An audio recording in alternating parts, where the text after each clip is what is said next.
Quando for aí, você me fala para começar. Gente, arrebenta aí, que Deus seja louvado, Deus use vocês. Amém. Eu estou sendo muito beneficiado, porque eu vi tanta gente bacana, a gente vai colecionando conhecimento, ideias, e tem sido muito bom mesmo. Tamo junto.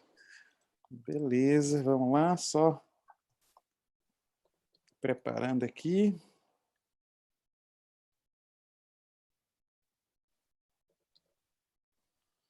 Pastor Wesley, você já conhece, né, Pastor Jonas?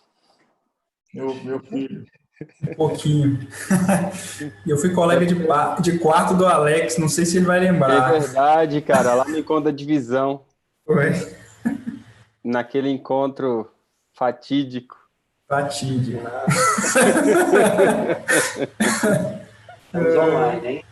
Beleza, muito bem, meus amigos. Estamos felizes por chegarmos ao final do nosso Missão 4.0. Existe a internet das coisas e nós aprendemos que existe a missão para a internet e temos ampliado esta ressignificação do que somos como a igreja nesta geografia da internet, onde não existem fronteiras, existem barreiras, e a gente está aprendendo aqui a como eliminarmos algumas dessas barreiras ou como respeitarmos algumas dessas barreiras.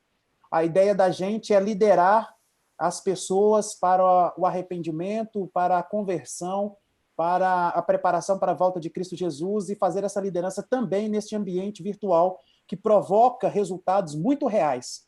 Tem muitas pessoas com vidas transformadas, decisões tomadas e muitas pessoas com a vida entregue a Jesus, batizadas e agora somando ao exército da proclamação do Evangelho, que foram alcançadas através de um canal virtual, e nós sabemos que o canal pode ser virtual, mas a transformação da vida é real, é pessoal, é corporal, é mental, e é isso que a gente quer aprender a fazer mais e melhor. Antes de falar aqui dos nossos amigos, dos convidados para esta última palestra, eu quero apresentar para vocês novamente o que é o Influenciar, para que você saiba que o Influenciar não é apenas um congresso de 2 dias, ele é uma plataforma de desenvolvimento de pessoas, formação de líderes para novos tempos. Na nossa plataforma, nós ofertamos cursos na forma de videoaula com autoridades e líderes, ícones, que lideram a igreja há algum tempo, que lideram projetos relevantes para a igreja há algum tempo.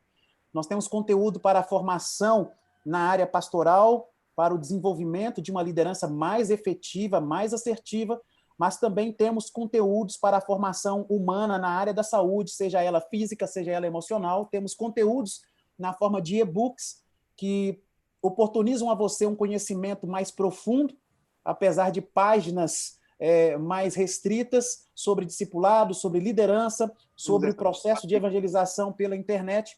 E inauguramos essa semana a área de podcasts, para que você também tenha conteúdo bom em qualquer lugar onde você estiver. Estão aí as nossas redes para você seguir.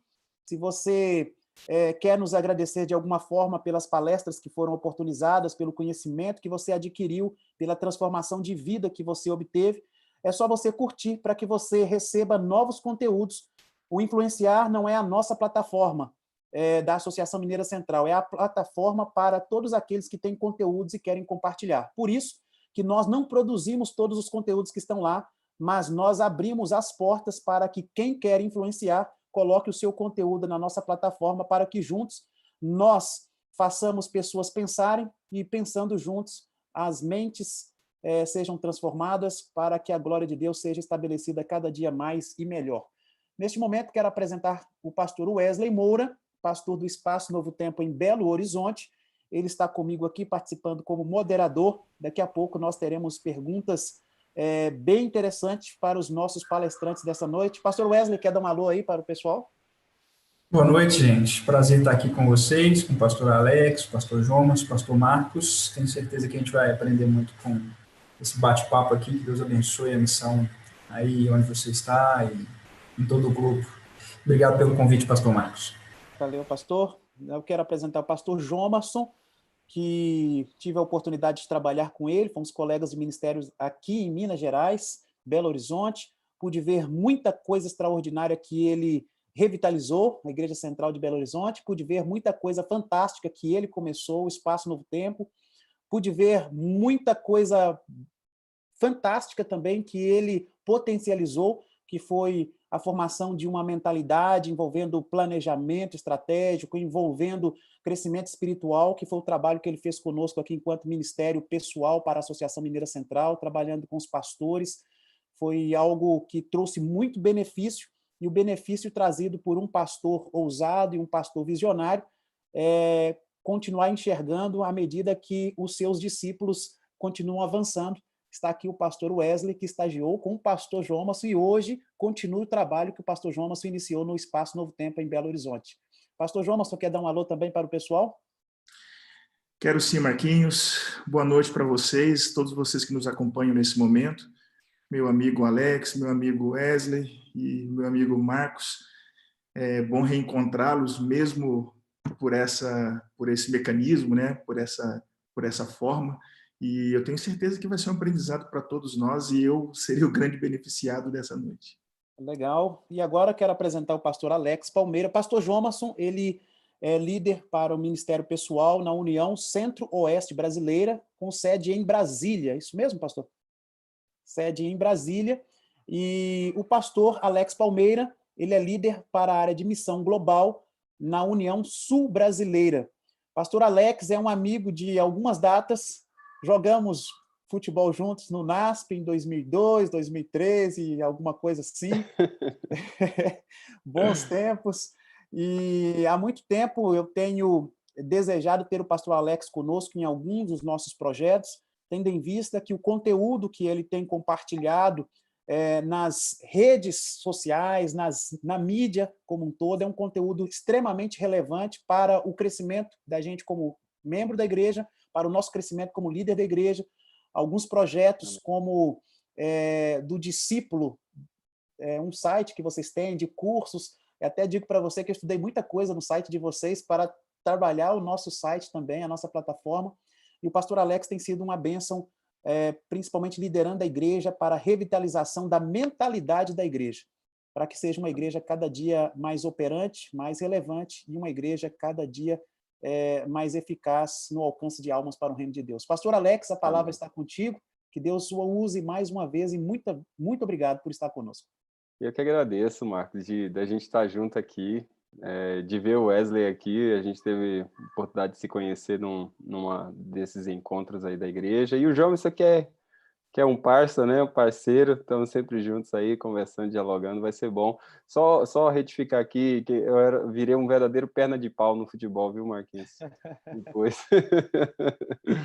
E o site Mais um Discípulo, a gente está reativando ele agora. Ele ficou basicamente 3 anos sem a gente mexer nele. E agora a gente está começando a reativar esse site. Eu imagino que aí mais uns 2, 3 meses ele vai estar com a cara nova, conteúdo novo, atualizado. E eu estou aí desbravando esse mundo da internet, que eu não sou muito assim atuante nas redes sociais. Eu acabo desenvolvendo um trabalho mais silencioso e gradativo. Maravilha, pastor. Pode tocar o barco aí. Poxa, eu estou feliz. Falar desse tema de igreja pós-pandemia tem muitas implicações. É um tema que muita gente está discutindo agora, e se está discutindo é porque o tema, de certa forma, tem o seu olhar de relevância, do seu contexto. Eu gosto de pensar o que um autor esses dias falou aí, um desses autores que sempre está repensando a igreja, ele falou assim: se você realmente quer ver inovação acontecer, você tem que encontrar uma crise. E tem 2 maneiras de você mudar. Você pode mudar por uma inconformidade, você pode mudar por uma crise. E, às vezes, vem as 2 de uma vez, né? Então, assim, alguns já estavam inconformados e agora veio a crise e juntou tudo, e a gente é chamado a uma mudança de postura, uma mudança de mentalidade. E, no meio de uma crise, nós chegamos à conclusão de que um fim está próximo e de que um novo futuro está nascendo, né? Então, esse camarada, ele diz assim, que à beira de uma crise, também estamos à beira de nosso maior momento. E é nesse momento que devemos decidir. Inovar ou morrer, ele fala, né?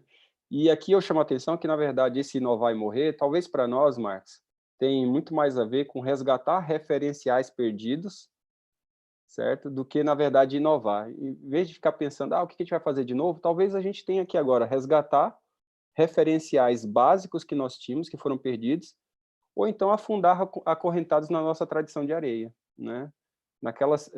Naqueles tradicionalismos de areia. Eu não gosto nem de usar a palavra tradição, porque existe uma diferença entre tradição e tradicionalismo. A tradição, de certa forma, ela é boa porque ela faz parte da nossa história, faz parte do nosso movimento. Tradicionalismo, que não tem nada a ver com o evangelho, isso sim não faz tão bem. Mas a realidade é o seguinte, pensa que, no meu contexto aqui, eu imagino que não é diferente de muitos outros contextos, 72% das congregações não tem sequer 80 membros, tá? Não tem sequer 80 pessoas.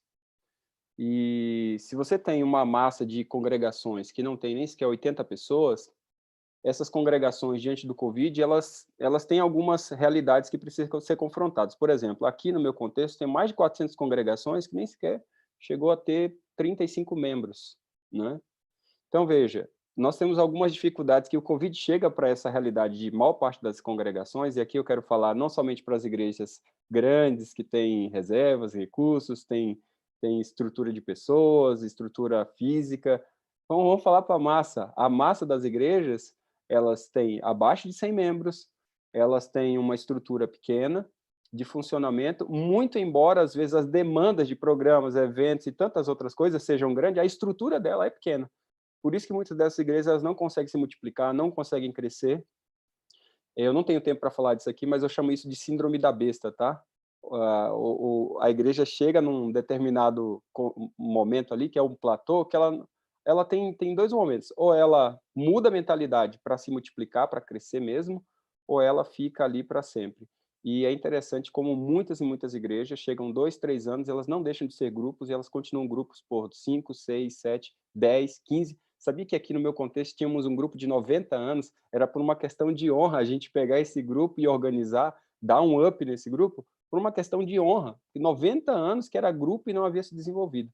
O que o Covid fez com essas, está fazendo com a maior parte das igrejas? Base, eu não vou citar muita coisa, só vou citar 3 coisas, tá bom? Por causa do tempo. Primeira coisa é que as igrejas estão sendo defrontadas agora para se autossustentar. Porque a crise financeira está pegando, ou você tem a mentalidade de ser uma igreja autossustentável, que não depende da associação, que não depende de ninguém, ou você vai ter problemas, tá? Porque o futuro que vem aí pela frente, não dá para você ficar dependendo de instituição, não dá para você ficar dependendo de ninguém. Você tem que aprender a ser autossustentável. Segunda coisa, as igrejas agora, elas vão ter que aprender a orbitar no nível do online, porque, olha, eu imagino que aqui na nossa união, a cada 20 igrejas, só uma transmitia culto online.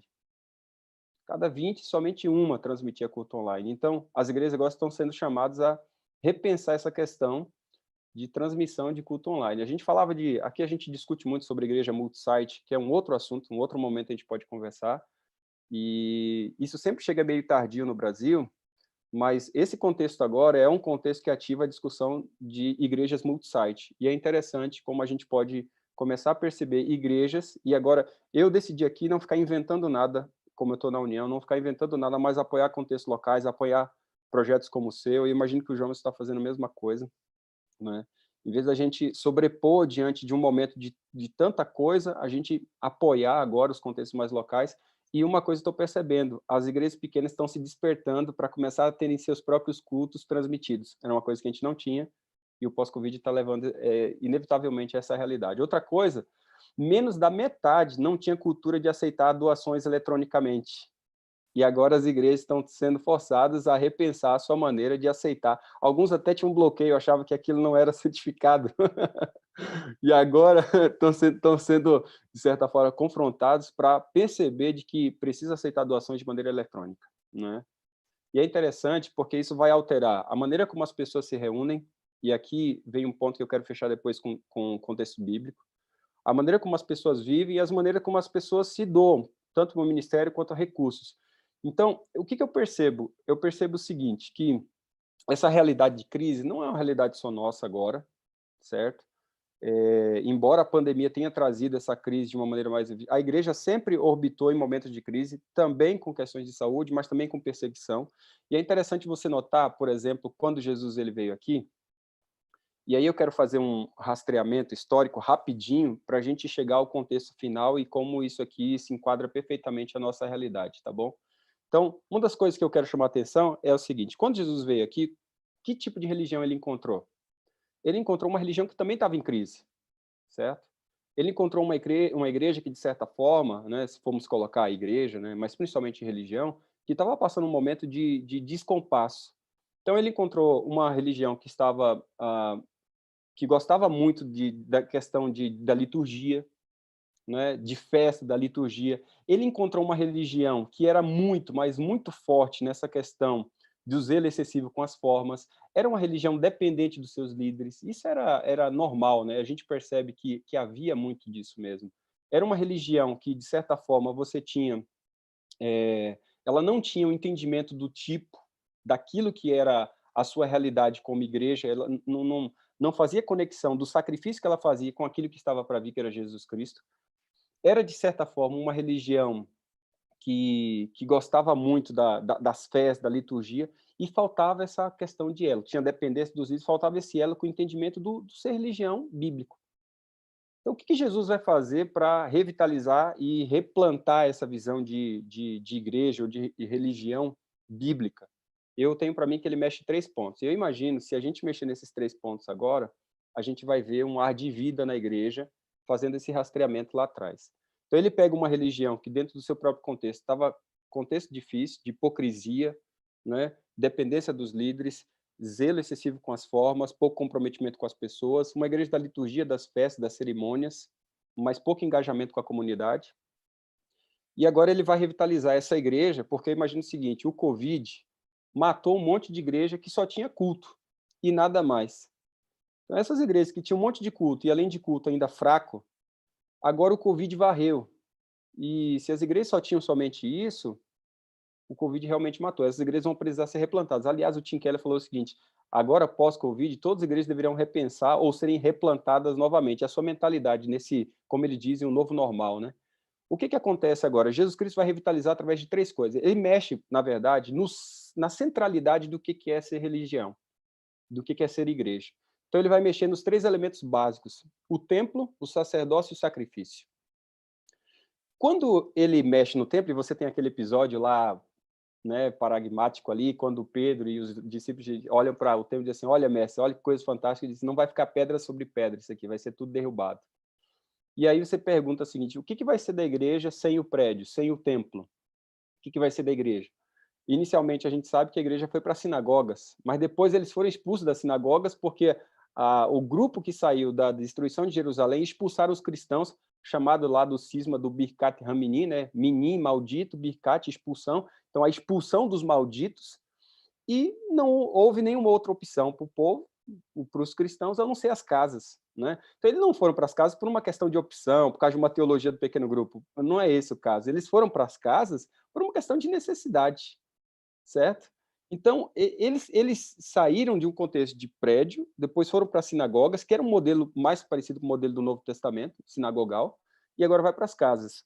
Interessante que no modelo sinagogal, você tem elementos que são muito parecidos ao nosso elemento de culto. Você tem ensino, você tem pregação, você tem comida, você tem ali louvor, você tem uma série de coisas. No templo você não tinha nada disso, porque no templo você só tinha cerimônia e ritual.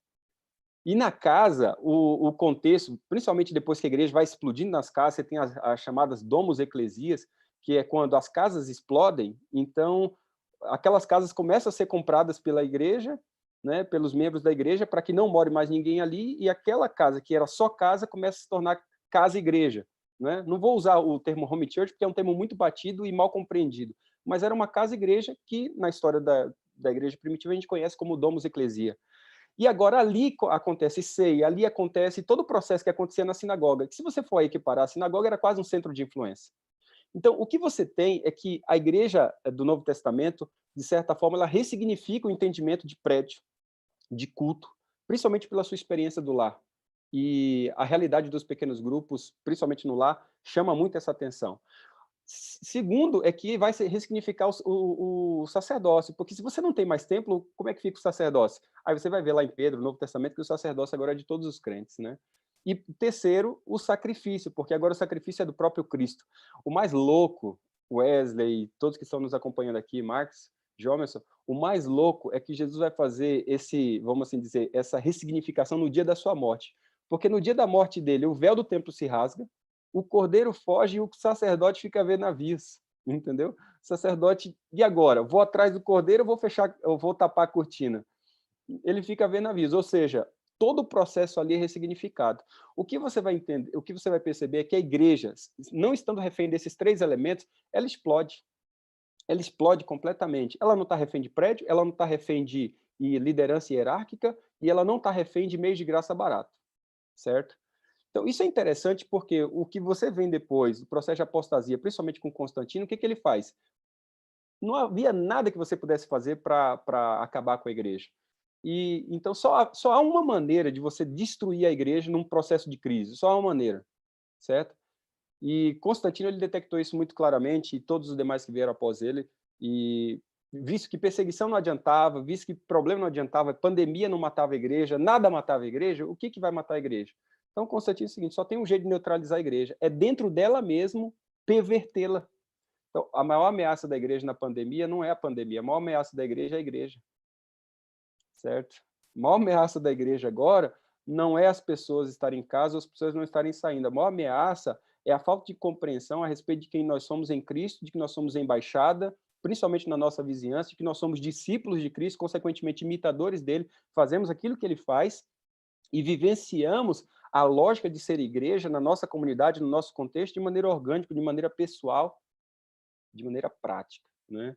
Então, o maior problema da igreja foi quando Constantino entrou dentro da igreja e dali ele neutralizou. O que ele fez para neutralizar a igreja? 3 elementos. Ele trouxe de volta a noção de templo, as basílicas, que eram os locais públicos de reuniões do Império Romano, que eram reuniões pagãs. Ele tornou isso templo, depois catedrais, basílicas e prédios e tudo que você tem por demais, além disso. E o que ele fez? Ele instituiu classe de crente especial, e depois ele instituiu meios de graça barato, que nós conhecemos como sacramentos, ou o que você quiser chamar. Com isso, ele trouxe de volta aqueles elementos que Jesus Cristo havia ressignificado. E ao longo da história, a partir daí, a igreja luta para, de certa forma, trazer uma noção mais clara, principalmente da igreja primitiva, a respeito desses 3 elementos. Porque na reforma protestante, você tem o resgate do último elemento, que é o sacrifício, a doutrina da justificação pela fé. Mas os outros 2, você sempre teve problema, que é o sacerdócio de todos os crentes e essa noção de dependência do prédio. O que o Covid fez agora? O Covid matou esses 3 elementos e está nos chamando a uma ressignificação. A gente não pode depender mais de prédio, a gente não pode mais depender de pastor, agora a igreja é chamada a exercer o sacerdócio de todos os crentes, e a gente tem que parar com essa neura e começar a entender o que é ser salvo em Cristo, vivenciar a graça do evangelho. E essa graça chama a um entendimento também missiológico, porque uma vez que eu sou inundado com essa boa nova, agora eu transmito essa boa nova.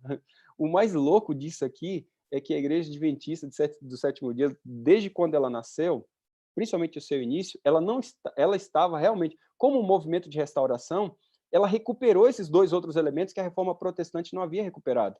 Nós já tínhamos o legado da salvação, da justificação pela fé. Nós, até basicamente a década de 70, a gente não tinha prédio de igreja, a gente se reunia em casas, né? E quando a gente teve prédio, a nossa noção de prédio era a mentalidade sinagogal, porque era a mentalidade de prédio como centro de influência, certo? Eu sei que o Jomerson apoia muito esse contexto, é tanto que onde Wesley está, é essa mentalidade que... e a gente ouviu, né, Jomerson, isso semana passada, o seguinte, né, nem todo centro de influência vai se tornar uma igreja, mas toda igreja deveria ser um centro de influência, toda igreja deveria ter mentalidade de centro de influência. E era assim no início do movimento adventista. As igrejas eram mais modelos sinagogais, certo? O que o Constantino fez foi tornar as igrejas com o modelo do santuário, onde você tem só apenas ritos e cerimônias, e você não tem conexão, você não tem relacionamento, você não tem missão de uma maneira intensa, visto que se você tem a maioria do Império Cristão, você vai fazer missão para quem? Então, um dos elementos de apostasia do movimento cristão, principalmente no período ali de Pérgamo, Tiatira, de Apocalipse, na Idade Média, é que você perde o ímpeto missionário. Você perdeu o ímpeto missionário, você perdeu sua identidade. O que acontece com o movimento adventista é que ele começa como um movimento missionário, ele já tem bem claro, por ter vindo do metodismo, do protestantismo, essa ideia muito clara do sacrifício da justificação pela fé, e não era uma igreja dependente de templos. O que você vai ver depois é de que a gente pode correr o risco de se acomodar esse contexto, a gente olhar mais prédio como templo na visão do santuário do Antigo Testamento, menos sinagoga do Novo Testamento, menos casa, E com isso eu não estou dizendo de que o problema é ter um prédio, o que eu estou dizendo é o que a gente faz com ele, porque todos os prédios deveriam estar ali para servir a comunidade, para a adoração, para o serviço, para o relacionamento, ou seja, o prédio deveria exercer o seu papel como centro de influência. E uma vez que a gente não tem ele, isso não faz com que nós percamos o ímpeto a respeito do ser igreja. Eu acho que, para terminar, o mais louco do movimento adventista, Marcos, é que nós, adventistas, cremos de que no final dos tempos, por uma questão de perseguição ou pandemia, o que quer que seja, nós não teremos prédios, porque os nossos prédios serão fechados. Os nossos pastores não terão salários e a porta da graça será fechada e a gente vai ter que aprender a viver pela fé. O que a pandemia está fazendo?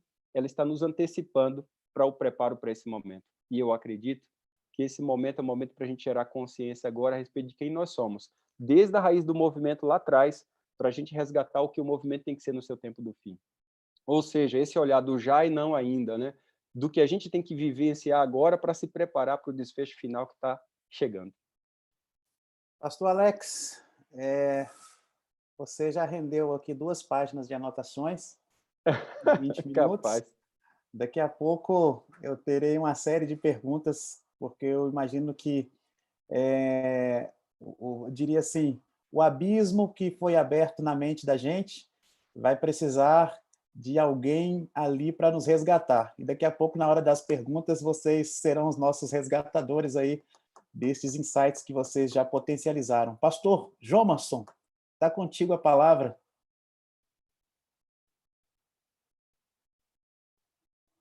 Ok, amigos. Eu quero começar falando sobre a questão da percepção de crise.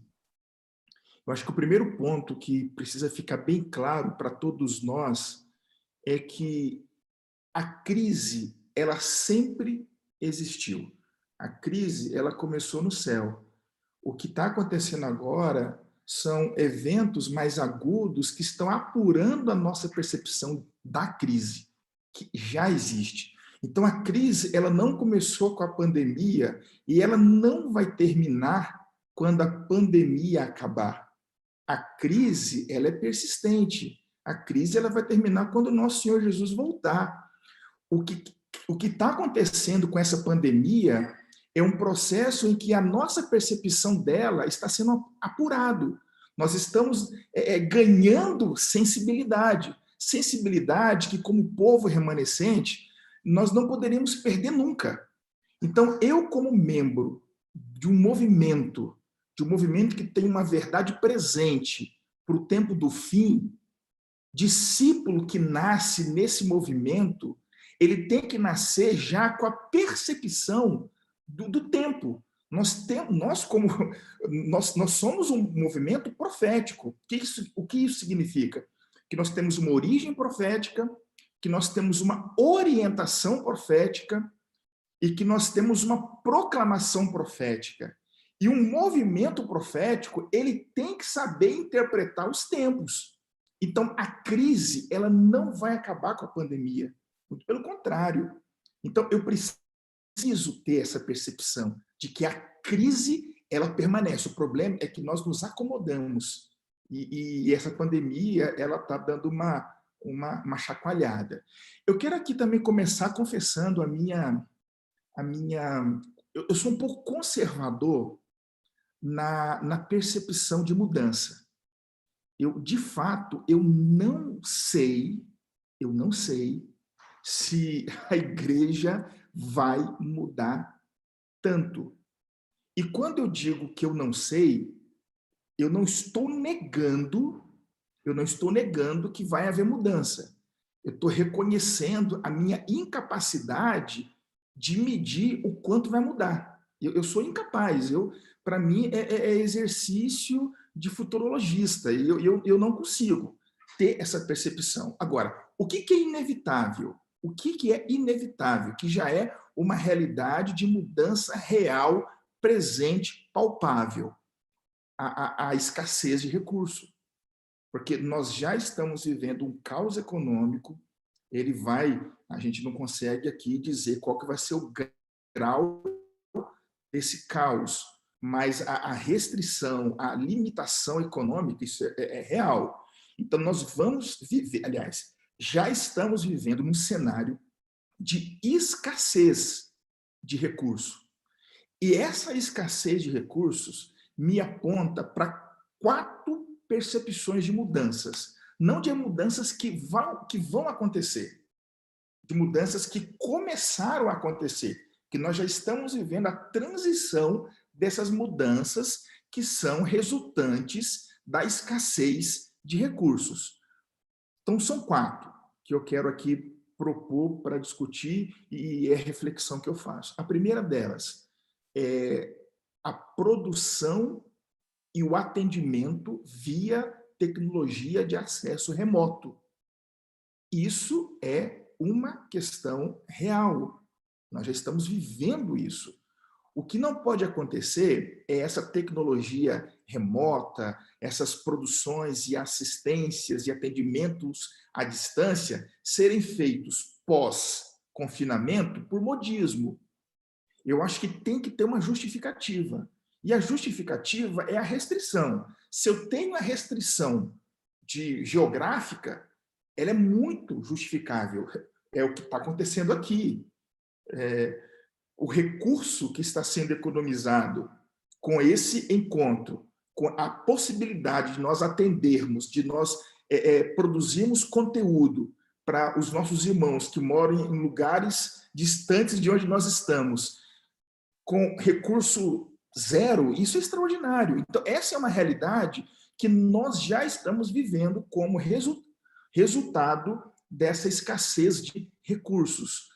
A segunda percepção que eu tenho de mudança que já estamos vivendo é a reconfiguração estrutural. E aqui eu estou falando da instituição. Isso é uma realidade que, principalmente para nós que estamos inseridos, né, na instituição e que ao longo dos últimos anos nós vimos essa instituição inchando, e aqui não estou fazendo nenhuma crítica, até porque quando tem abundância de recurso, a nossa percepção do que é essencial, ela fica bem distante. Agora, quando vem a escassez ela me força a abrir mão de tudo, menos daquilo que é essencial. E quando eu retomo essa percepção, eu me torno de fato dono daquilo que eu estou fazendo. Por quê? Porque eu sou capaz de dizer, isso aqui não, isso aqui não, isso aqui sim. É a distinção entre o vital do trivial. Então, no momento de abundância, você diz sim para tudo. Você aplica dinheiro em tudo. Mas no momento de escassez, o que é essencial? Então, essa reconfiguração estrutural vai mexer com departamentos, vai mexer dentro dos escritórios da instituição, entendeu? E amigos, isso é inevitável. E isso é mais do que nunca necessário. Por quê? Porque esse recurso ele tem que ser colocado lá na frente, lá na ponta. Por quê? Porque eu tenho uma escassez que está me empurrando para aquilo que é essencial. Então, o primeiro ponto é o acesso remoto, a reconfiguração estrutural. O terceiro ponto, a redistribuição de recurso. Então, onde eu vou colocar esse recurso? Então, veja, algumas coisas aconteceram nesses últimos dias, né? Nós vimos as agendas e calendários foram reconfigurados. Nós tivemos aqui corte de evento, corte de programa. Agora, o interessante é que o recurso para esses eventos, esses programas foram cortados, mas boa parte deles aconteceram. Nós tivemos encontro de comportagem remoto, online, nós tínhamos um congresso aqui de anciãos, ele foi cortado, o recurso, mas ele aconteceu. Nós tivemos um encontro, Alex, nós estávamos juntos, o encontro da divisão, com a Conferência Geral, os departamentais de missão global das uniões.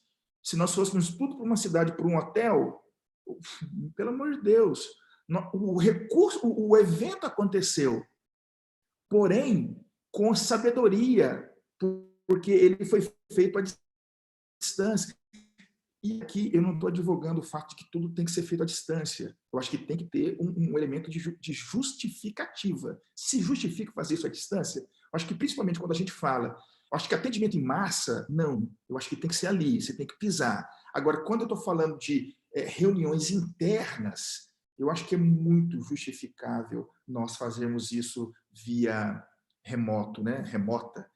Uma outra coisa que eu quero aqui ressaltar no tocante a essa questão da redistribuição de recurso, para onde esse dinheiro tem que ir? Porque nós vimos dinheiro indo para grandes construções, grandes obras, matéria-prima de qualidade, né, enfim, de que você é incapaz aí de calcular, de medir isso na calculadora. Eu acredito, eu não sei se eu estou prevendo que isso vai acontecer, está acontecendo, ou se é esperança que isso aconteça. Mas eu espero que a gente repense esse recurso e que pensemos em estruturas mais modestas, em prédios mais modestos, para que esse dinheiro ele possa ir onde de fato ele tem que ir. E agora nós estamos falando de igrejas pequenas, nós estamos falando de igrejas de alto impacto, nós estamos falando de igrejas que estejam perto, onde as pessoas estão, perto das pessoas, igrejas pequenas, baratas e de alto impacto. E a quarta percepção que eu tenho, talvez é uma mistura, é uma somatória de todas essas, é o foco no essencial. O foco no essencial é a minha capacidade de distinguir o vital do trivial. Então, amigo Marcos, amigo Alex, amigo Wesley, e você que está nos assistindo agora ao vivo, ou que está nos assistindo depois, eu repito, eu tenho dificuldade de prever o que vai acontecer, mas eu posso interpretar os fatos que estão diante de mim, que já estão acontecendo, a transição deles. E muitos destes fatos são decorrentes de escassez de recursos. Agora, Alex, meu parceiro, nós sempre, a nossa história, o nosso DNA, nós somos uma igreja pobre. Só que nós fomos enganados de achar que somos uma igreja com abundância de recurso. Eu acho que diante daquilo que essa igreja tem para fazer, qualquer recurso é pouco. É pouco diante do tamanho da missão que nós temos. Eu acho que, independente dos tempos, essa igreja nunca pode se autoproclamar uma igreja rica. Ela não é. Por quê? Porque a envergadura da nossa missão é muito grande. Recurso não é suficiente para fazer o que a gente vai fazer. Então, é reconhecer que nós temos limitações, nós temos escassez de recurso, não só em decorrência da pandemia. O que temos que fazer é muito grandioso e temos que ter sabedoria para colocar esse dinheirinho no lugar certo e depender mais do Senhor Jesus, mais do Espírito Santo, do que de recurso financeiro, e ter sabedoria em usar e aplicar esses recursos. Então, amigos, é isso. Quero agora ter esse bate-bola com vocês aí. Muito bem. Muito bem, pastor Wesley está aí, acho que o cabelo do pastor Wesley deu até uma desajeitada ali depois dessas falas de vocês. Eu fiz as anotações aqui nos meus... Eu vou começar dessa vez, pastor Wesley? Fica à vontade. Eu anotei umas coisas aqui bem interessantes. Eu vou retornar aqui, vou perguntar, vocês fiquem à vontade para responder os dois, qualquer um dos dois que quiser dizer. Eu percebo um detalhe, amigos, neste momento. O pastor Alex citou algo sobre as igrejas estarem mais responsáveis com os recursos delas e, ao mesmo tempo, demonstra uma preocupação maior com ela, com a igreja local. Esta preocupação com a igreja local agora, principalmente relacionada, por exemplo, aos doadores, que envolve oferta, que objetivamente diminuíram, já eram poucas, agora a percepção é de que são menores ainda a quantidade de ofertas. As ofertas, dentro da logística da administração da igreja, são os recursos usados para que igrejas em outros lugares elas tenham condições, não de conforto, mas tenham condições de existência, por meio de um missionário, por meio de uma comunidade que se forma. Eu queria que você, de repente, dissesse para a gente como equalizar a ideia do autossustento, a preocupação com a minha igreja aqui, de forma a não nos esquecermos que somos uma igreja mundial. Como vamos continuar participando da missão mundial se hoje temos sido forçados a um isolamento, inclusive para olhar, quase que olhar para o nosso próprio umbigo?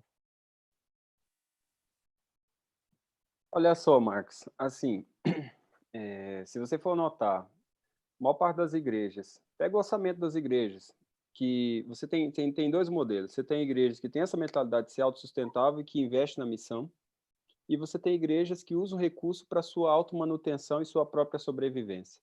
Então, se você tem a maior parte das igrejas que tem dentro do seu orçamento financeiro, e é o que acontece em boa parte das igrejas, elas usam quase 60%, 70%, 80% do seu recurso para a manutenção do prédio, certo? Elas usam a maior parte do seu recurso para a manutenção do prédio. E aonde que está o recurso para investir na comunidade? Aonde que está o recurso para investir no evangelismo, para investir na missão? Onde que está o recurso para colocar nos ministérios que acontecem fora do prédio, fora do templo? Quando você vai perceber de que a maior parte dos recursos dessas igrejas está para a manutenção do prédio, 70%, vai sobrar aí 20% para distribuir para os departamentos, e a maior parte é para fazer coisas que estão internas, você não tem nada para recurso lá fora. E se você não tem nada para recurso lá fora, é muito mais difícil, inclusive, você aumentar e conseguir captação de recursos lá fora, certo? O que faz uma comunidade, por exemplo, uma igreja que tem no seu orçamento o uso do seu recurso, não só para juntar dinheiro para o seu banco, para o seu ar-condicionado, porque qualquer outra coisa, mas para uso na comunidade. O que acontece é que quando você usa o seu recurso na comunidade, a comunidade se torna parceira da igreja e, consequentemente, o recurso aumenta. Porque a comunidade percebe na igreja uma parceira de transformação do seu contexto. O que acontece é que a visão de sobrevivência e manutenção faz com que haja um bloqueio do uso do recurso para fora, seja para envio de missionários, seja para tudo que seja investimento fora do prédio. O que o Covid vai tentar, de certa forma, como disse o João, isso aqui é incerto tudo que vai acontecer, mas que nos força é a realidade de ver o recurso financeiro sendo investido mais lá fora do que lá dentro. Afinal, a gente não tem o dentro agora. Legal. Pastor Wesley, tem alguma consideração aí? Pergunta para o pastor Jomason? Se não tiver, eu tenho umas 15 aqui. Então, tem sim, tem algumas perguntas. Eu queria... Tem algumas também, vamos começar pelo começo. Eu achei interessante os dados que o pastor Alex trouxe no início, falando da massa, né, das igrejas no geral e da sua proporção em número de membros, né? E aí você extrapolou a questão das dificuldades em cima disso. Eu queria que você falasse um pouquinho para a gente, ser pequeno, entre aspas, aqui, é o problema ou é a solução? Pensando no problema das grandes igrejas que têm dificuldade com o discipulado concretamente, com poucos líderes, com formação de pessoas que entrem no processo do sacerdócio de todos os crentes, né? Então, eu compreendi a sua fala e tal, no sentido dos problemas dos pequenos, mas aí eu queria puxar um pouquinho o outro lado e te ouvir, porque eu sei que isso é uma coisa que você fala bastante sobre a questão do discipulado e tal. Mas como que o pequeno, essas igrejas que agora estão enfrentando determinados desafios, talvez como que essa questão delas serem pequenas pode ser uma possibilidade de se fortalecerem de uma maneira até talvez mais rápida, mais eficiente do que igrejas com 3.000 membros, com 1.000 membros, igrejas grandes que talvez estão cheias de pessoas que acostumaram a ser espectadores e têm dificuldade agora de fazer o ministério acontecer na sua própria vida, na sua própria casa. Olha só, depois quero dar a oportunidade para o James falar, que eu sei que ele também tem esse contexto aí na realidade da UCOB. Eu imagino que é unânime, né? A gente tem uma parcela de grupos e de grupos de grupos. E de grupos de grupos de grupos que talvez não deveriam nem ser considerados grupos organizados, mas pequeno grupo, né? E isso que faz alguns distritos ser grandes demais, mas quando você vai ver a proporção de membros é muito pequena. Eu falei para vocês do ciclo da besta, né? Eu não gosto muito de tocar nesse assunto, principalmente em live, porque gera muitas perguntas, gera muito questionamento, e às vezes a gente não tem oportunidade de esclarecer tudo que é necessário nesse ponto, para que não haja má interpretação. Mas quando eu falo do signo da besta, eu vou dar uma palhinha para vocês, é o seguinte. Imagina que você está começando uma igreja de 20 pessoas, 25 pessoas, 30 pessoas. Normalmente, quando você tem uma igreja desse tamanho, os relacionamentos são mais intensos, são mais fortes, a estrutura é orgânica demais, você não tem muita coisa, então o ímpeto de crescimento dessa igreja é absurdo. E aí entra o ponto que você falou das oportunidades. Quanto menor for, mais oportunidade de crescimento, mais oportunidade para relacionamentos mais saudáveis, mais oportunidade para o pastoreio, mais oportunidade para vivenciar evangelismos como modo de vida, onde você não entra numa massa do anonimato, onde o discipulado é perdido porque você não tem contato com pessoas, e isso acontece normalmente numa igreja maior, né, onde você tem espectadores de culto, mas você não tem pessoas que vivem relacionamentos mais de perto, mais junto. O que acontece com as igrejas, elas estão pequenas assim, então elas têm a oportunidade de crescer mais rápido. Mas quando elas chegam nos 70, 80 membros, eu chamo isso do momento da decisão dela. Qual que é o momento da decisão? Normalmente as igrejas que começam pequenas, elas começam em lugares pequenos também. Principalmente se elas começam em lugares pequenos como casas, salões, que elas conseguem manter, ótimo, fantástico. Então elas têm um princípio, que é o princípio do autossustento. Elas acabam sendo do seu próprio contexto, por serem pequenas, elas acabam vivenciando os relacionamentos do seu contexto. Elas copiam menos, ou tendem a copiar menos modelos pré-fabricados de outros contextos, porque elas são pequenas. Não cabe, não dá certo. Eu já vi, sim, igreja pequena, que tinha 15 pessoas, eu fui falar e 7 foram à plataforma e 7 ficaram me ouvindo. E eu pedi para todo mundo para todo mundo descer e a gente fazer uma roda e conversar, porque não fazia sentido aquilo num contexto tão pequeno. Existe sim, está impregnado nas pessoas, mas é mais difícil num contexto pequeno você começar a adotar demais muitos modelos, porque o contexto pequeno chama para a informalidade.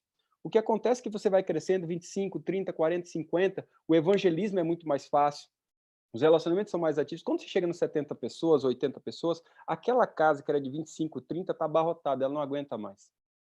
Aquele salão que era pequeno que vocês conseguiam pagar, também vocês estão vendo que vocês não conseguem mais. Então, houve um crescimento de membros, de discipulado, de relacionamento, é intenso, é gostoso, mas quando chega nos 70, 80 pessoas, vocês têm um dilema. E qual é o dilema? O dilema é vocês irem para um local maior, ou o dilema é vocês se multiplicarem como igreja, plantar uma nova igreja. Adivinha o que a maioria faz? O que a maioria faz? A maioria vai atrás de um salão maior, a maioria vai atrás de um prédio maior, a maioria vai atrás de um contexto, de estrutura maior. Aí o que acontece? Aquele ímpeto financeiro que antes não era gasto naquele prédio pequeno, agora tem que ser colocado no prédio grande, porque ele tem muito mais, ele é mais caro. E todo o ímpeto que era colocado antes na missão, agora é colocado para fazer uso, para justificar o investimento no prédio. E então a igreja perde o ímpeto missionário, a igreja começa a focar mais nos seus programas, nos seus eventos, para justificar o prédio, e se preocupa menos com os relacionamentos, com a vida em comunidade, nessa de ser realmente amigo, de vivenciar relacionamentos profundos. Com isso, ela vai entrando num processo de manutenção e platô. Ela perde o senso de missão, de multiplicação, e ela chega naquele platô de não consegue crescer mais de 70, 80 membros. Por quê? Ela está com um prédio grande, espaço ocioso, não consegue vivenciar um pensamento de multiplicação, está enforcada financeiramente, ou 70%, 80% do seu recurso está alocado somente para isso, e ela não consegue investir na comunidade, ela não consegue colocar os ministérios lá para fora, porque ela tem que justificar o prédio aqui dentro. Esse é o dilema de boa parte das igrejas, principalmente que são plantadas ou que já foram plantadas e que estão nessa média de não ultrapassar os 80 pessoas que nós temos aqui. Seja no meu contexto ou em todos os contextos que eu percebo. Eu dei o nome disso de ciclo da besta. Eu quero que fazer uma das igrejas grandes, fazer um contraponto. Na realidade, não é uma defesa, mas é um apelo a elas, aos pastores que talvez lideram igrejas grandes. Eu já fui pastor de igreja de grande porte, e quando eu digo fazer defesa, não como modelo a ser copiado ou replicado, não. Até porque a maioria das nossas igrejas não vão passar de 100 membros. Mas eu quero fazer um apelo para que essas igrejas assumam um papel de liderança na região onde elas estão localizadas. Elas têm o potencial e a oportunidade de serem grandes polos de envio, de serem plataformas de plantio e de sustento de outras igrejas. E o que eu estou falando, em algumas poucas realidades, é muito real, é muito real. Eu fui pastor de uma igreja, eu estava na metade do meu ministério, no interior de Minas. Essa igreja, ela possivelmente, já viu a mãe quando ela deixa de comprar roupa para ela para comprar roupa para os filhos e ela anda aos trapos? Então, essa minha igreja, ela estava, não vou dizer que estava caindo aos pedaços, mas ela tinha uma estrutura física muito aquém de suas possibilidades. Por quê? Porque todo o seu recurso era para construir, reformar e aplicar nas cidades que iam, nas igrejas que iam nascendo na periferia da cidade. Então, assim, e eu não sei se isso não era intencional, era mesmo a vocação daquela igreja. Então, ela tinha na cidade um protagonismo, um papel de liderança extraordinário. Então, aqui fica o meu apelo para essas igrejas. Eu acho que nesse contexto de escassez de recurso, eu acho que elas podem assumir um papel de liderança extraordinário. Eu acredito nisso que o Jomerson falou, porque essas igrejas maiores deveriam ser como hubs que interligam e que fazem, ramificam com um contexto de envio de novos líderes, envio de recursos, processos de ministérios encarnacionais e mais outros contextos. Você percebe por quê? Porque ela tem mais estrutura, centros de treinamento, processo de envio absurdo, porque elas têm mais recursos, ela tem mais gente. Só que, normalmente, as igrejas que focam muito no seu prédio, elas neutralizam essa mentalidade. Quer ver um exemplo? Um exemplo bem claro é o seguinte: se eu chegar para uma dessas igrejas que tem mentalidade de manutenção, ainda que ela tenha recurso, ainda que ela tenha muita gente, se eu chegar de seguinte: olha, nós precisamos dos 5 melhores líderes de vocês para a gente plantar uma nova igreja. Jamais não faça isso, isso vai matar a nossa igreja. Por quê? Porque a mentalidade de sobrevivência e manutenção não é a mentalidade de envio. A igreja que entende de que o seu papel é enviar, ela envia os seus melhores porque sabe que Deus vai levantar novos líderes e isso vai oxigenar a igreja. Porque alguns líderes precisavam realmente poder serem enviados para outros lugares para que novos líderes pudessem surgir. O que acontece é que a gente mantém igrejas com líderes que estão há 30, 40 anos nas suas mesmas posições. O pior não é isso. O pior não é eles ficarem 30, 40 anos na posição. O pior é ficarem 30 e 40 anos e não fazerem nenhum outro líder. Não deixarem um legado de formação de outros líderes. Esse é o grande pecado. O pecado não é estar ali como líder. Louvado seja Deus, você está com 30, 40 anos trabalhando pela igreja, desenvolvendo o seu melhor, fazendo algo por Cristo, mas o principal legado de um líder é gerar outros líderes. E as igrejas que têm essa mentalidade que o João Messon falou, elas enviam os seus melhores e não os retêm. E uma questão importante nessa perspectiva de liderança é que você nunca vai poder saber, de fato, que tipo de líder você é se você não puder comparar a sua carreira com o líder. Se você não for líder numa outra região, num outro desafio, num outro projeto, você não vai poder comparar a sua liderança ao ponto de dizer assim, eu já fui melhor ou eu estou melhorando. E não seria apenas, eu diria assim, abrir espaço para o surgimento de novos líderes, é abrir espaço para o surgimento de uma nova liderança para o próprio líder, né? Eu tenho aqui uma afirmação que eu gostaria de lançar para vocês comentarem. Foi algo que eu ouvi recentemente e tem uma pergunta que é baseada em algo que o pastor João Masson comentou aí. Eu já vi alguns comentários aqui nos nossos grupos também sobre essa questão. A afirmação é a seguinte: esta crise tem mostrado à igreja que nós não tínhamos. Alguém disse para mim o seguinte: essa crise tem mostrado à igreja que nós não tínhamos. Nós não tínhamos uma igreja fiel, a crise está revelando isso. Nós não tínhamos uma igreja atuante no campo missionário, a crise está mostrando isso. Nós não tínhamos uma igreja presente no prédio, e a crise está mostrando isso. O que vocês diriam desta afirmação que eu ouvi recentemente? E agora, à medida que vocês foram falando, eu pensei, eu quero fazer essa afirmação a eles para ver a opinião. Marcos, assim, quando eu estou no meu 20º ano de ministério, eu passei por várias fases na minha percepção como líder, na minha percepção como ovelha, na minha percepção como um analista da igreja, como objeto de estudo, de reflexão. E eu quero te dizer para você que hoje eu sou muito mais otimista do que eu era antes. E olho para a igreja com um olho mais de compaixão e piedade. Então, assim, eu não sei, Marcos, eu posso estar enganado, eu não sou dono da verdade, e eu estou aqui para trocar com vocês. Eu não sei se a nossa igreja é essa igreja tão negativa, sabe? Infiel. Eu oro pelo contrário. Eu estou vendo vários segmentos da sociedade quebrando e a nossa igreja, ela tendo, obviamente que tem as regiões, mas eu posso falar aqui da minha região, você está tendo uma queda de 15%, de 10% em algumas geografias. Isso é milagre de Deus, mas resultado também de fidelidade dos nossos irmãos, sabe? O que nós tivemos de queda não é de infidelidade, mas é daquele que ficou desempregado, daquele que trabalhava sem o trabalho informal. E assim, eu não sei. Obviamente, eu não quero aqui também ser um iludido, né? Quero também pagar de alienado, de negar, mas o nosso povo é bom, gente. A gente tem os nossos irmãos, sabe? O povo é bom, gente. O povo é abençoado, sabe? É a igreja do Senhor.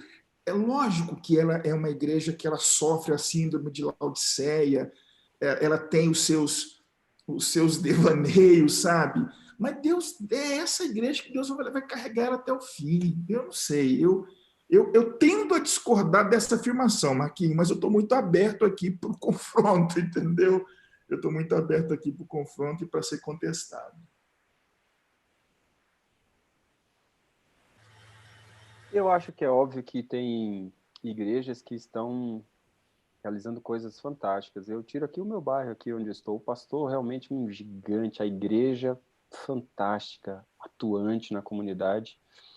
Eles estão desenvolvendo trabalho de arrecadação de alimentos, de trabalho com os pobres, abrindo para atender pessoas, desenvolvendo trabalho com os psicólogos da igreja.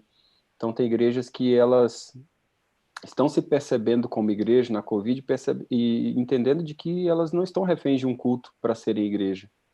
E é óbvio que tem outras congregações que já tinham essas dificuldades e agora elas são perceptíveis. E então, o Covid, de certa forma, chama a nossa igreja para a gente ser não o que a gente não era, mas o que a gente era e talvez em alguns lugares foi esquecido, e aquelas que já são, mostrar isso com todo o ímpeto, com toda a força. Então, realmente eu concordo com o João sobre o fato de que nós temos um povo que é um povo bom, principalmente quando desafiado.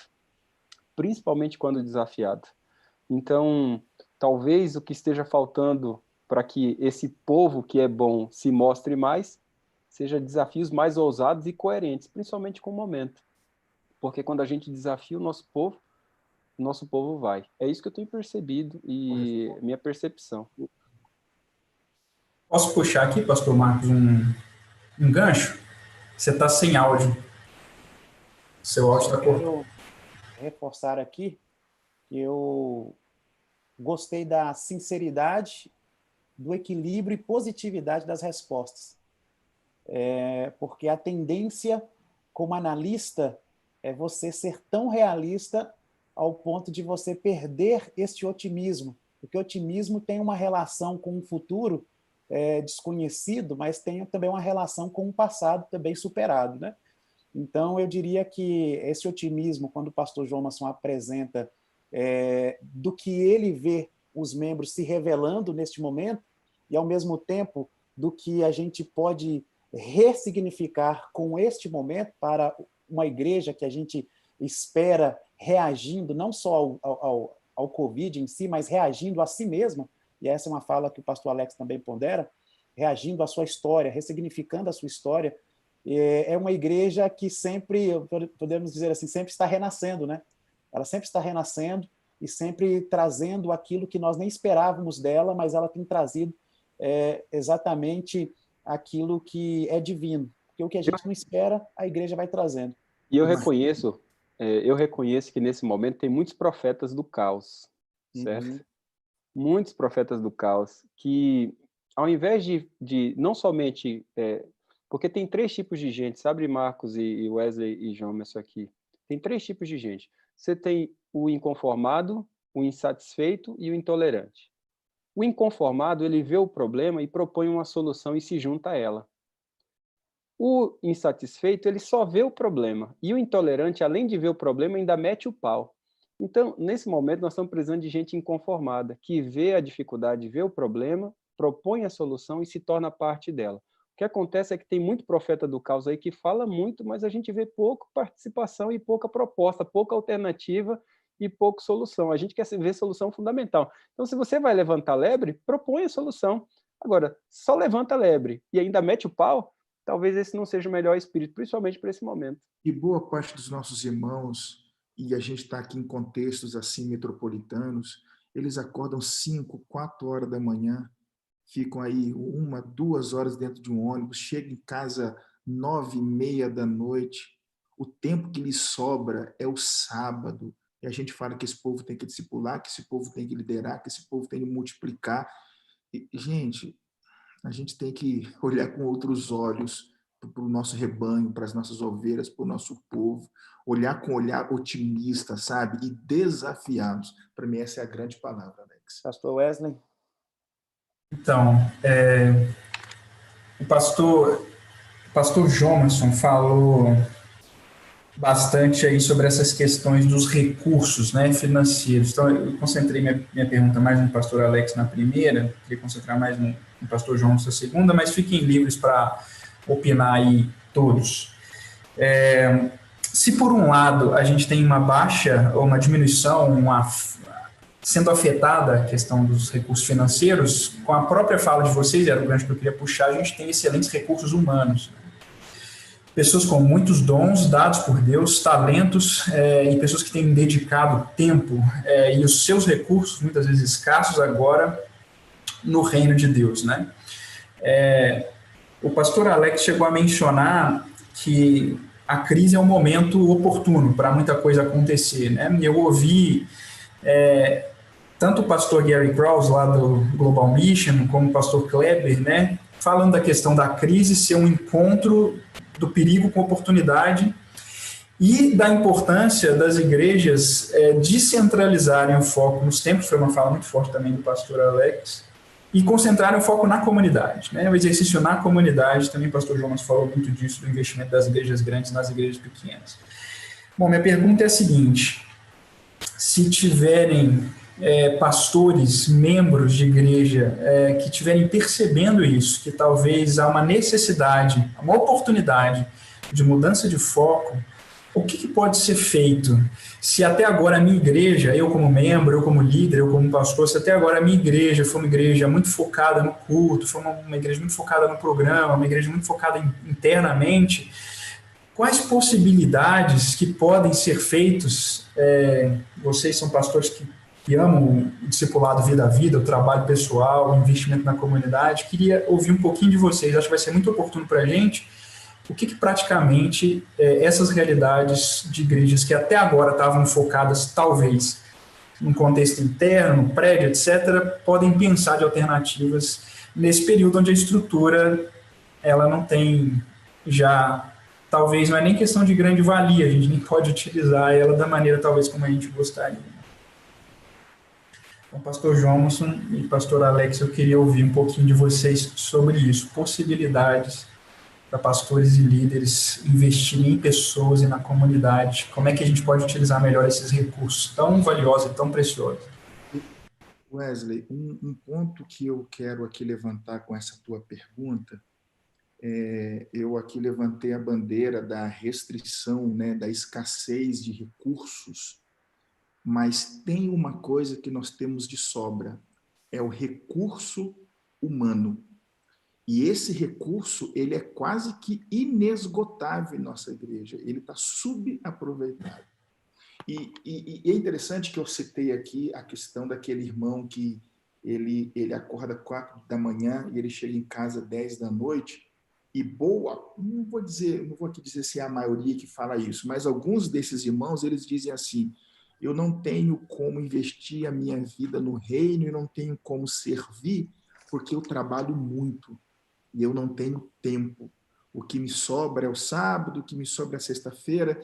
Sabe, existe uma expressão que a gente tem que resgatar em nossa igreja, que é a integração fé e trabalho. Porque não importa qual é o seu trabalho, você tem que saber uma coisa: todo e qualquer trabalho humano, ocupação, profissão, ele não é simplesmente uma ocupação profissional, mas não é simplesmente um meio de sobrevivência, mas é um chamado de Deus em favor de algo que está acima dos meus interesses pessoais. Então, perguntas que eu preciso fazer: por que eu estou nesse cenário de trabalho, nessa profissão? Como é que eu posso integrar isso aqui com a minha fé? Como é que eu posso fazer desse ambiente profissional uma frente missionária? Sabe? Porque como é que eu posso transformar isso aqui em um ministério? Então, quando a gente começar a resgatar valores como a integração fé e trabalho, a gente vai minorar o impacto desse caos econômico e que vai ter restrição de recurso, não vai sobrar dinheiro para pagar o obreiro bíblico, não vai sobrar dinheiro para pagar aquilo, o distrito pode ser fechado, mas e aí? E aí é cada um de nós, cada irmão assumir o seu papel no reino. E o papel não é sobrepor sobre ele ocupação, mas a minha ocupação profissional, que é o meu ganha-pão, eu tenho que estar ali de 8 da manhã às 8 da tarde. Eu não estou sobrepondo tempo e nem obrigações, mas eu usar aquilo ali. Eu aprendi isso com o Alex, né? Para ser um abençoador. Eu vou abençoar todos aqueles que estão nesse cenário em que eu estou ocupado. Bacana. Nós temos aqui 10 minutos, que são um período extra que eu acrescentei aqui por causa do papo. E eu gostaria aqui de fazer agora uma pergunta com base na fala inicial do pastor Alex. Vocês fiquem à vontade também para responder isso daí em conjunto. Quando foi falado sobre centro de influência, eu tenho observado as instituições financeiras, empresas multinacionais, marcas que elas se consolidam no mercado diversificando o seu produto. Você pega aí uma marca, por exemplo, Coca-Cola, ela não vende refrigerante. E talvez ela nunca tenha vendido refrigerante. Hoje ela oferece água, ela oferece suco, ela oferece chá isotônico, oferece roupas, ela oferece institutos sociais. Então, ela diversificou os seus produtos para que ela, enquanto marca, enquanto causa, enquanto missão, ela se tornasse conhecida em diversos lugares e se tornasse a mentalidade de diversas comunidades. Uma marqueteira da Coca-Cola que assisti há algum tempo disse que um dos propósitos deles é chegar primeiro nos lugares antes da chegada do cristianismo, porque o cristianismo altera a relação com o produto Coca-Cola. E uma outra questão também que eu vi nesse cenário, nessa fala relacionada a esta empresa, é que há um desenvolvimento na área de neurociências para descobrir como o ser humano pensa quando ele forma o seu pensamento e forma a sua estrutura linguística para que, a partir disso, eles possam ofertar ao ser humano a obrigatoriedade de pensar no produto desta empresa, de forma que o produto, seja ele líquido, seja ele sólido, ou seja outro formato, você não consiga pensar sem pensar nele. Eu estou dizendo isso porque talvez quando a gente pensa na igreja como centro de influência, a gente precisa pensar na diversificação dos serviços, educação, saúde, outros tipos de serviços que nós ofertamos, religião, para que nós alcancemos mais pessoas na forma como aquelas pessoas se predispõem a serem alcançadas. Talvez não seja o religioso, talvez seja o educacional, talvez seja a saúde. E nessa perspectiva nós nos lembramos de um texto da irmã White que diz que toda igreja deveria ser uma escola. E aí ela dá uma descrição dos diversos serviços que deveriam ser ofertados por esta igreja. Com base nisso, pastor Alex, você falou de uma forma extraordinária sobre o que Cristo ressignificou na estrutura social, religiosa do seu tempo. Uma das coisas que geralmente eu penso é que uma preocupação dos sacerdotes era ficarem desempregados por saberem quem era Jesus. Todavia, naquela ocasião, a ressignificação que foi estrutural, foi histórica, foi promovida por Jesus. E aí a fala da gente girou em torno de que estamos passando também por um processo de ressignificação em relação à hierarquia, à organização, ao prédio e assim por diante. Naquela época, o promotor foi o Messias que veio. Hoje, quem é o promotor? O Covid seria esse Messias? Quem é esse promotor desta ressignificação? O que você vê diante de pegar o que você viu lá no passado, Cristo fazendo, com o que está acontecendo hoje? Será que a gente precisa de um Covid? Se isso tudo a gente já sabia desde o início? Essa realidade de chamar a igreja para depender cada vez menos de prédio é uma realidade que a gente nasceu assim, entendeu? Tem um estudo, não dá tempo para a gente conversar aqui, se chama Ciclo dos Movimentos. Então você tem o início desses movimentos, o George Knight fala alguma coisa sobre isso, mas muito pouco. São um sociólogo chamado Dawson que fala sobre isso. E eles falam dos ciclos, todos os movimentos eles nascem com um ímpeto muito forte. Mas quando eles chegam perto dos 200 anos, parece que eles perdem a sua identidade e eles começam o processo de platô para declínio. Interessante de que isso aconteceu com a igreja primitiva, isso aconteceu com o movimento da reforma, isso aconteceu com as religiões históricas, com as igrejas históricas, e nós estamos chegando nos 200 anos. Por isso a necessidade de nós entendermos a nossa identidade, quem nós somos. E quem nós somos parte do pressuposto que nós não somos dependentes dessas realidades.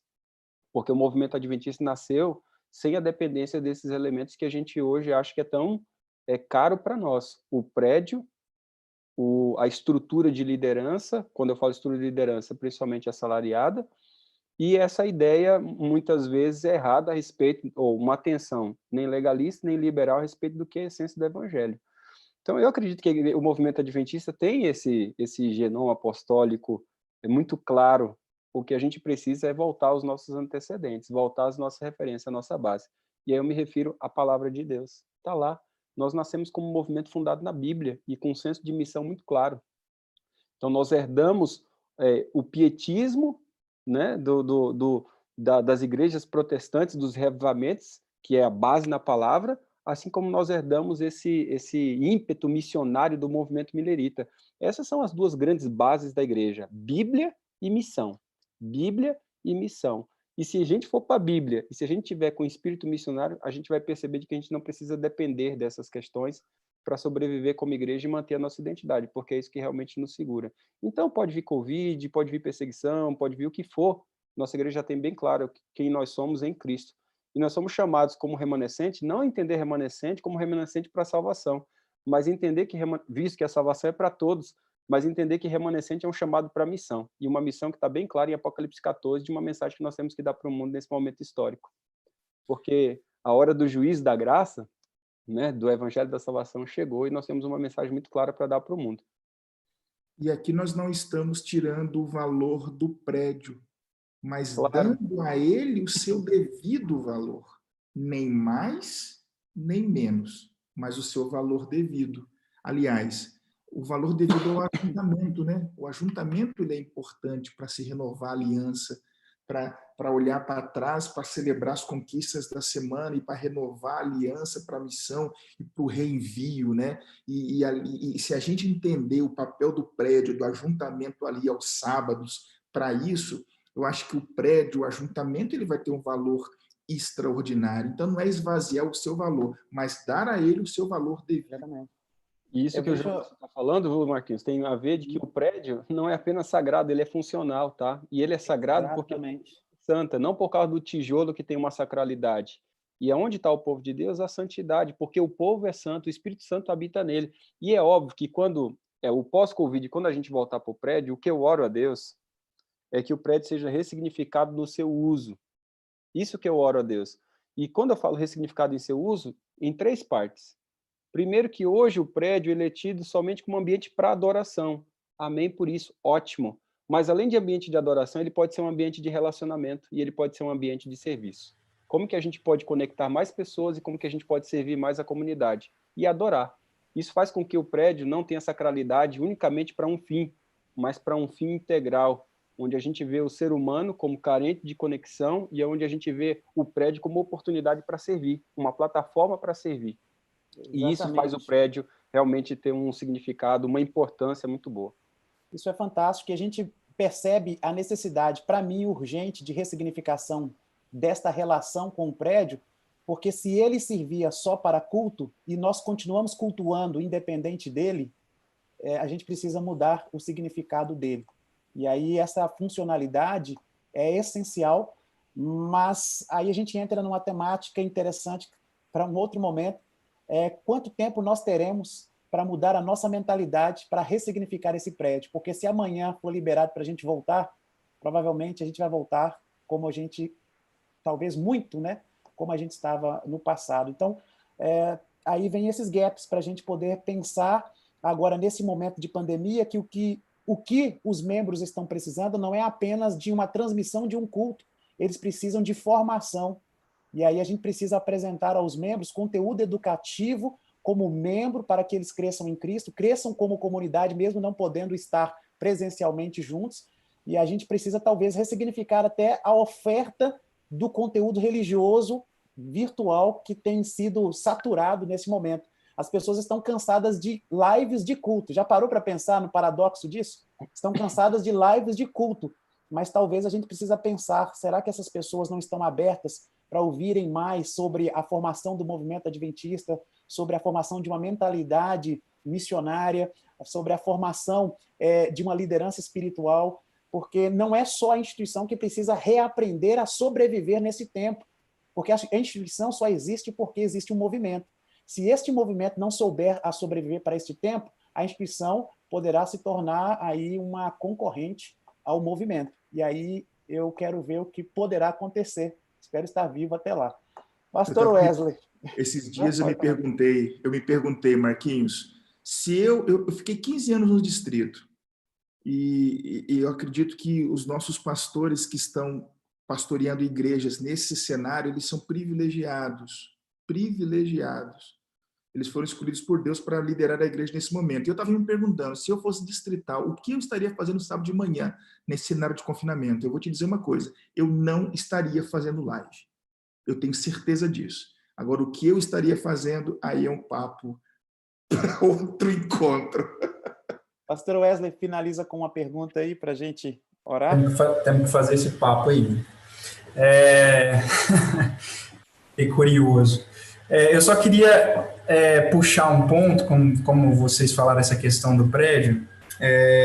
O desafio que a gente tem com a tradição histórica que nós temos, a maneira de ser igreja que a gente faz com que a igreja adventista, por vezes, tenha um desafio grande de atingir grupos assim, socialmente muito diferentes dos nossos, né? Normalmente a gente atinge de maneira mais fácil, e olhando o ACMS, essas coisas a gente percebe, pessoas de um contexto religioso ou com alguma proximidade cultural com o ambiente religioso, se já não foram, são cristãos, etc., mas de uma família assim, né? Há um desafio muito grande de a gente alcançar pessoas realmente fora desse espectro, né? E aí eu lembro de um pastor que era pastor de uma mega church, o Francis Chan, que decidiu sair de uma mega church que tinha um impacto grandioso, principalmente entre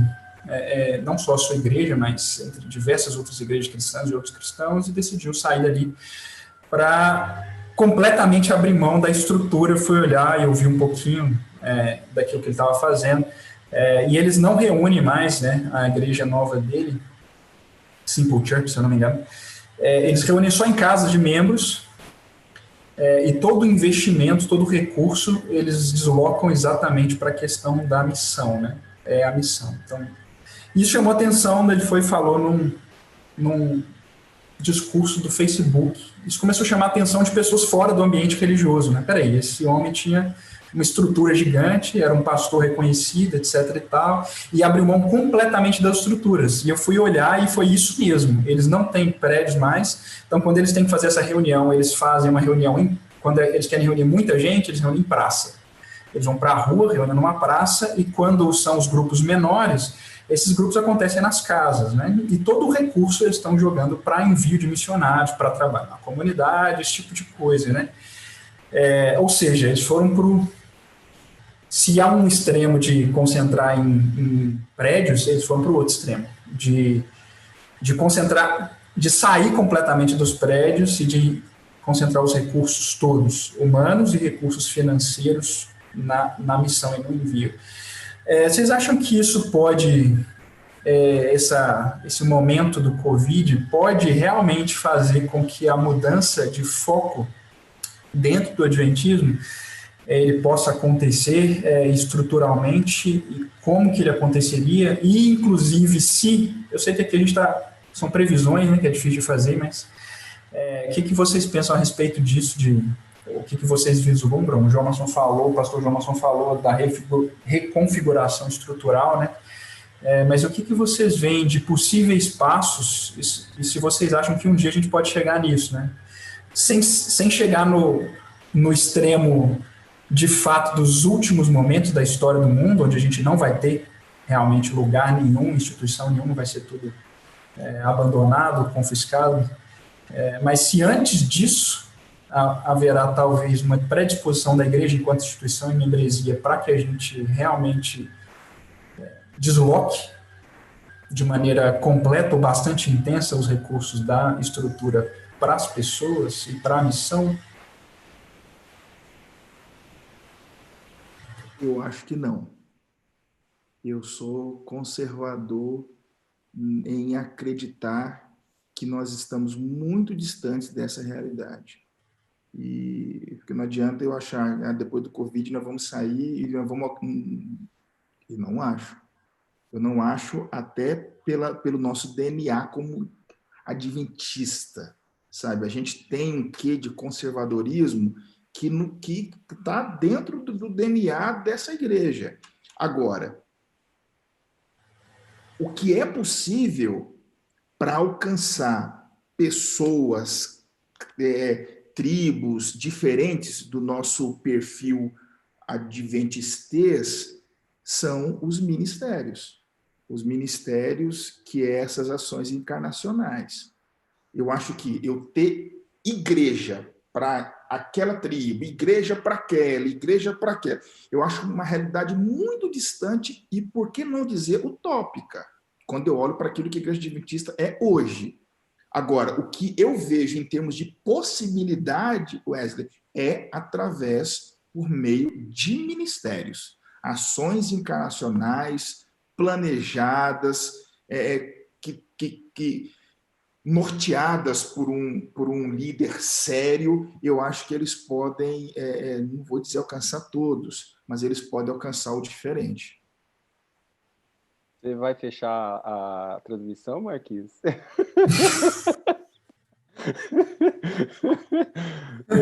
Olha, essa pergunta daria para a gente explorar muita coisa, né? Eu acho que o João se tentou ser sucinto aí, mas ela dá muita discussão.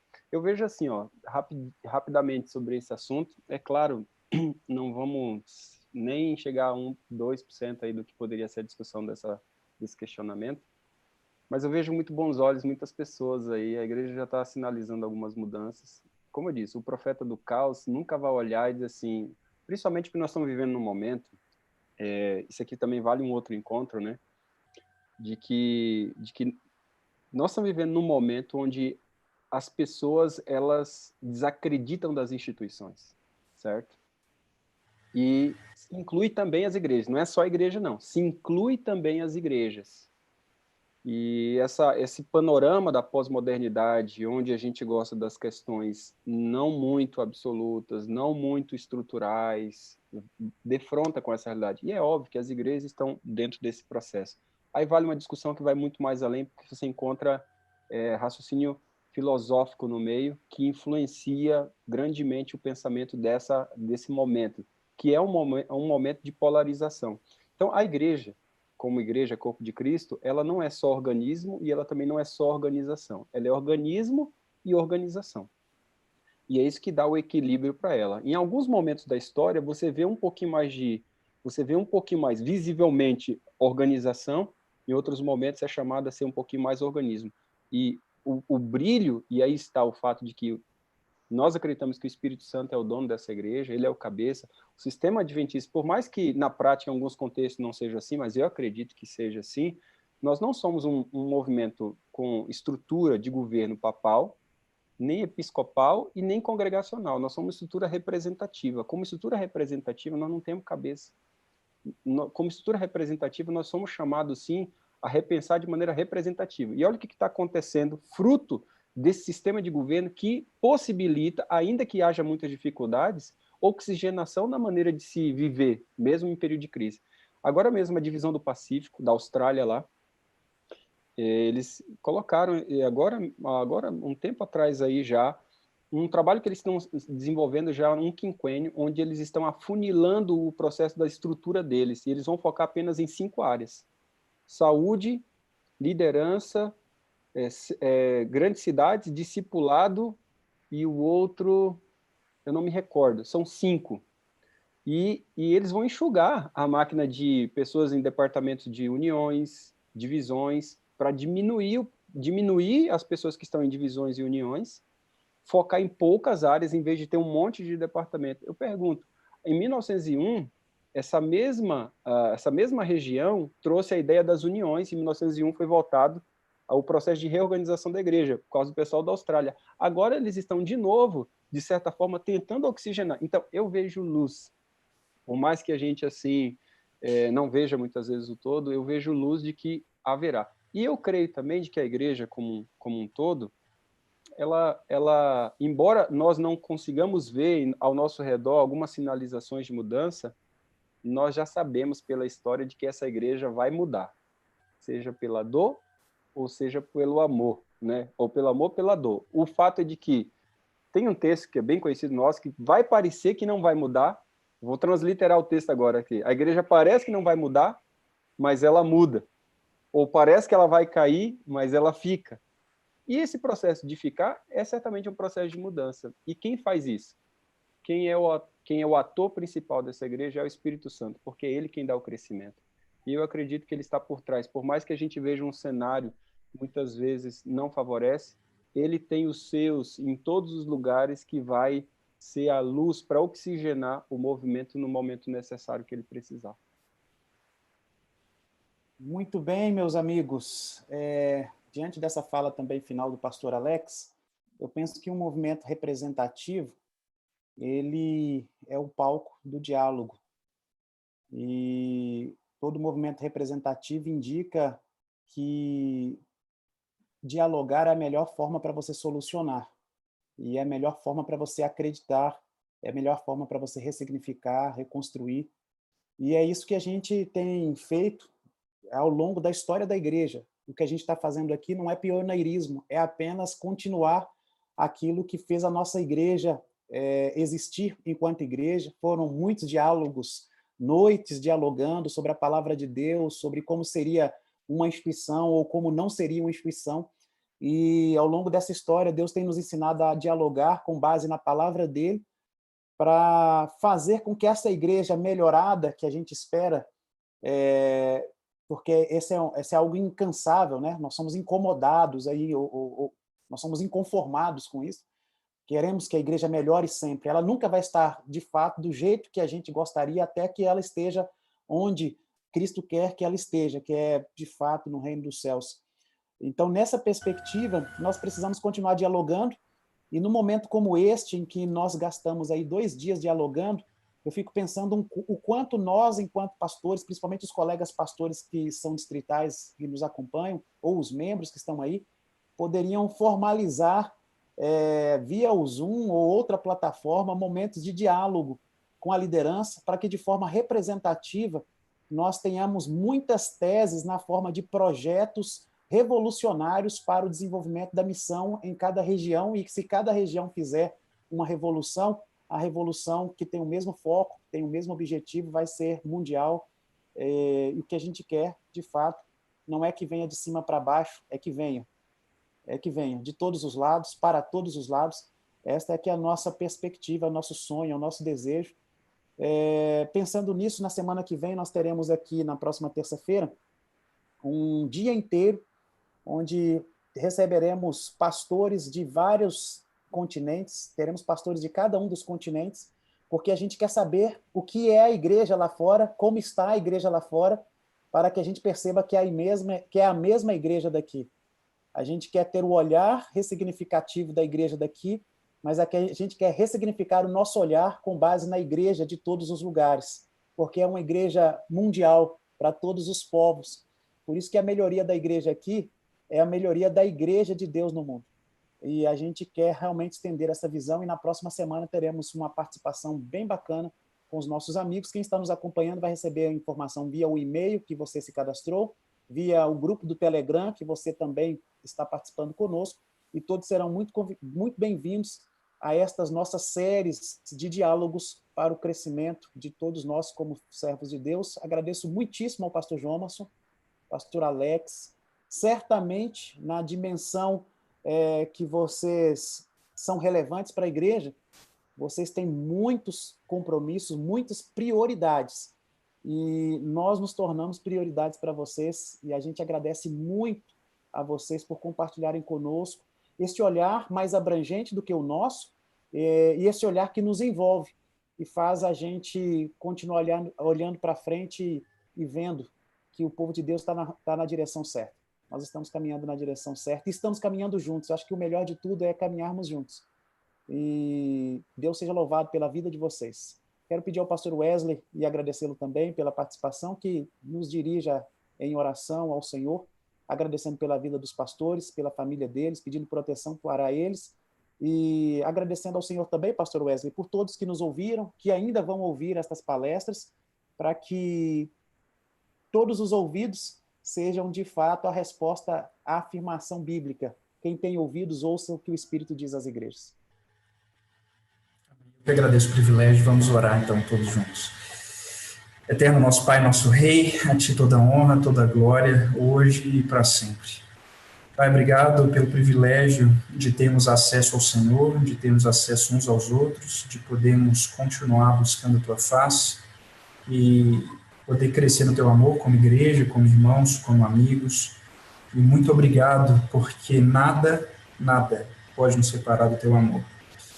Obrigado pelas conversas que tivemos, que nos ajudam a pensar, repensar, refletir, abrir os olhos e continuar buscando na Tua palavra, especialmente, direção para as nossas vidas, em oração e também na comunhão com os irmãos, na comunhão com a Tua igreja, para que através de todos os meios que o Senhor tem à Tua disposição, nós possamos compreender e ser sensíveis àquilo que é o Teu desejo para nós nesse tempo, até o retorno de Cristo. Pai, eu te agradeço, te louvo pela vida do pastor Alex, pela sua família, pelo seu ministério, e rogo que o Senhor o proteja e o livre de todo mal, não apenas desse vírus, mas de tudo aquilo que possa tentar afetar e destruir as bênçãos do Senhor sobre a vida dele, o seu trabalho, que o Senhor o envolva, o guarde, o proteja com toda a sua família, que ele continue sendo a bênção que é para a tua igreja nessa terra. O mesmo pedido eu te faço para o pastor Jonas, também para sua esposa, para sua filha, e peço que o Senhor continue abençoando ele lá no trabalho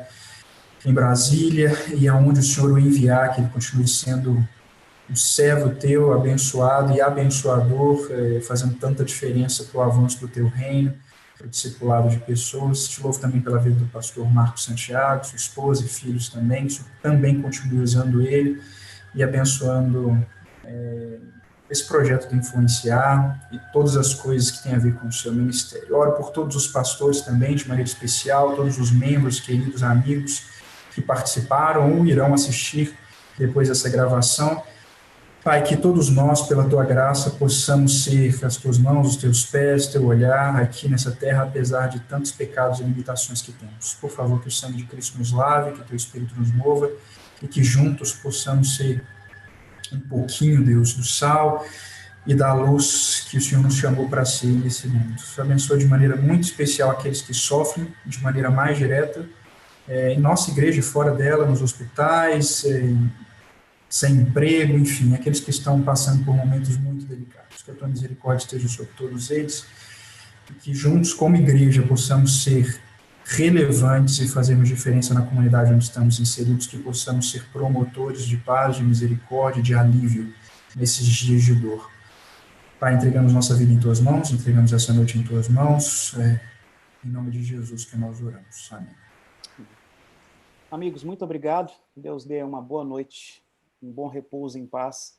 e uma renovação de misericórdias amanhã. Valeu. Deus abençoe todos. Obrigado. Foi um privilégio, um prazer.